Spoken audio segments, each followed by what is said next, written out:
Welcome to New Possibilities. I speak truth to power without fear. So I'm going to do this brief live stream. There are just a couple of stories that I want to talk about. The first story involves Donald Trump and his decision to uninvite the Eagles to the White House. So they were scheduled to go to the White House. As you all know, when a team wins the Super Bowl, often they go to the White House. The president congratulates them. He does a photo op. And we all know what's going on with the Eagles and President Trump. President Trump has this issue against football players who have decided to protest during the playing of the national anthem by taking a knee. As we know, Colin Kaepernick is one of the people that prompted that whole protest. You know, he's the one that said that he would not stand during the playing of the national anthem to protest against police brutality, and a lot of fellow players followed his example, including members of the Eagles football team.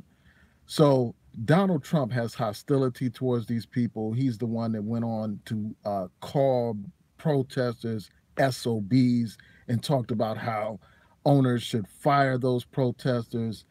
And because of his harsh rhetoric, the NFL essentially decided to set new rules, basically requiring players to stand during the playing of the national anthem. So you had many Eagle players who did not stand during the play of the national anthem at certain points. And because of this, Donald Trump has them. And many of the players on the team decided that because of Donald Trump's comments about football players, calling them SOBs, because of his intolerance, because of other issues involving Donald Trump, people said, well, I'm not going to the White House. Many of the people said they weren't going. Shout out to Doug. Peace to you. Peace to Def Rocker. Shout out to you. Good morning to everyone. But many of the players said, well, I'm not going to participate. I'm not going to attend this meeting. So there were only a handful of players that were going to actually attend this meeting with Donald Trump. And because of that, Donald Trump decided to pull out of the situation, to uninvite the entire team, even though you had members who were going to meet with him, who were, fine with meeting with him. And I think as the mayor of Philadelphia said, he pointed out how Donald Trump is an egomaniac, how has a fragile ego. Shout out to my sister. Good morning to you. But, this mayor pointed out how Donald Trump is an egomaniac. He has a fragile ego and stuff like that. He's self-centered and, he's overly sensitive. He's emotionally weak. And because he feels like, it's not going to draw a large crowd or he's not going to have the whole team there, he decided to pull out. And that just shows you how petty he is, how weak he is, and how unpresidential he is, how, just how pathetic this man is.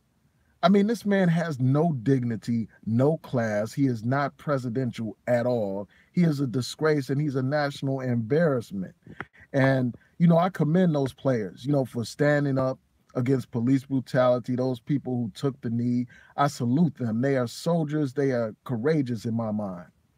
And I salute Colin Kaepernick for being the one to set it off. But, yeah, I mean, and they should take it. This man doesn't want to have them come to the White House. Yeah, Donald Trump is mentally sick, man.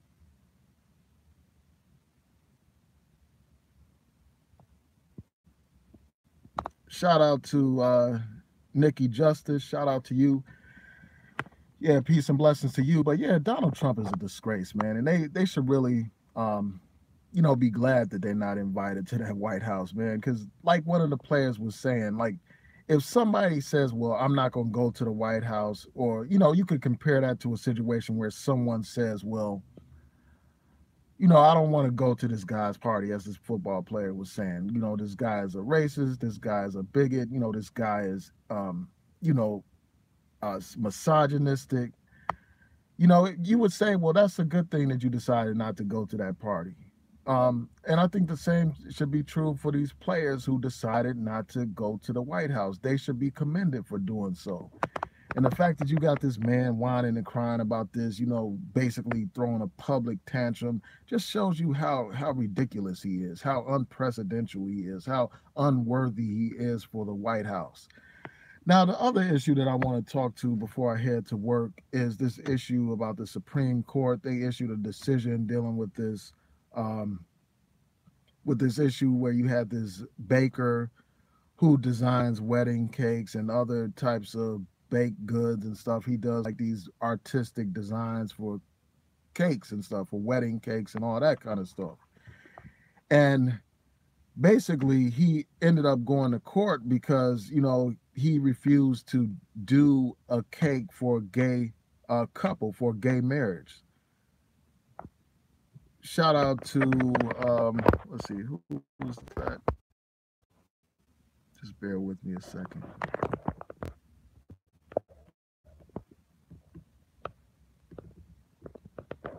Hold on one second. Yeah, shout out to King. Shout out to Doug again. Yeah, he did make the players look like. I mean, he made shout out to True Royal Family. Yeah, he did make the NFL look like fools. They changed their rules to this buffoon, this idiot. It's a disgrace, man. But yeah, you had this issue with this gay marriage thing where basically a gay couple wanted to force this baker. Shout out to Elaine Lloyd, peace to you. I gotta send you that message about the hangout dealing with marriage.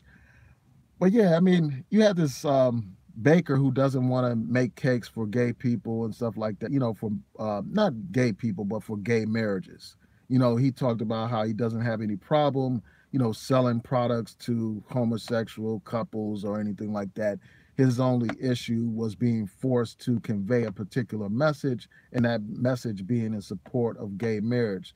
Like, he designs these fancy wedding cakes, and he doesn't want to be compelled to speak in support of something that violates his religious beliefs. And the Supreme Court agreed with him, and they issued a decision basically saying that he has the right not to be required to make cakes for same-sex couples. And I just want to share my thoughts about this situation. A lot of people are saying it's narrowly decided, that it's limited to that particular situation. True Royal Family says some gays are, in a way, you could, I don't know if you could say, I mean, I understand what you're saying, like that they are like pushing their issues and forcing people to embrace, their agenda or whatever. But some people could say the same thing for other groups of people who are standing up against various forms of discrimination. But I get what you're saying. I don't think that everybody has to embrace same-sex marriage and, all these different issues dealing with the gay community. Because, for instance, I took a lot of heat when I wrote a blog years ago, basically stating that I don't support gay marriage, that I don't support it. And even today, I still don't support gay marriage. I don't care, like, if I don't care about the fact that the Supreme Court has legalized it. I don't care, how many states have passed laws in support of it. I don't care what the public opinion says about it. I stand behind my principle, but at the same time, I believe that, gay people should have certain rights in a society. I don't believe that they should be discriminated against in employment, in opportunities, in housing, and other areas. I don't believe that they should be discriminated against, but I don't support the idea of same-sex marriage. But people are gonna, it's the law of the land now, and people have the right to marry as they choose or whatever. So it's up to them, what they're going to do at this point because it's the law of the land. But in terms of this issue with this baker, I just want to share a couple of thoughts about that. The first thing I'll say is this, one part of me like empathizes with them, in a sense, because there was a time when Black people were denied the right to eat at certain restaurants, denied the right to go to certain places, to drink at certain fountains, to sit wherever they want in the bus and all that kind of stuff. we were denied certain public accommodations. And even today, just through my work, I've seen businesses that have closed so that they would not have to serve African Americans.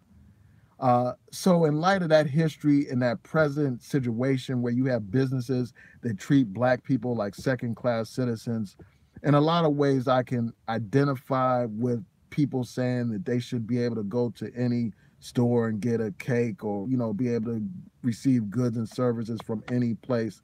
So I get that. I understand that to a degree. My battery's running out.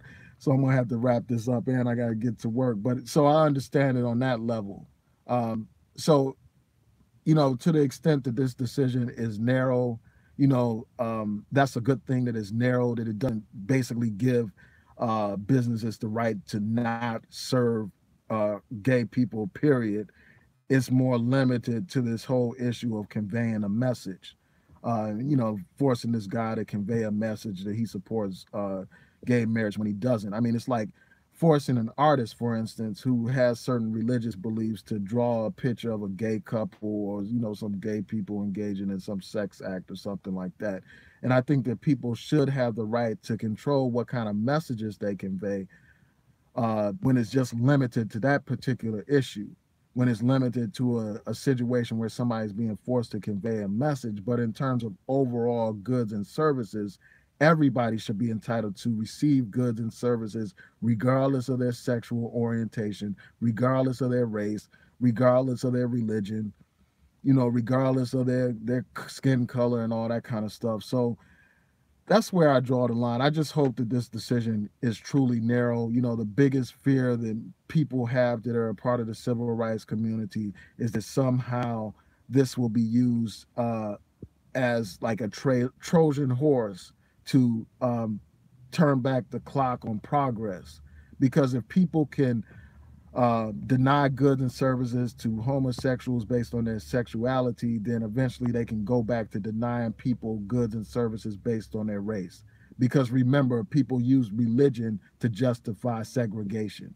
And many people use religion today to justify it, to justify separation of the races and this and that, to justify, the idea that that people shouldn't be able to, be integrated or whatever.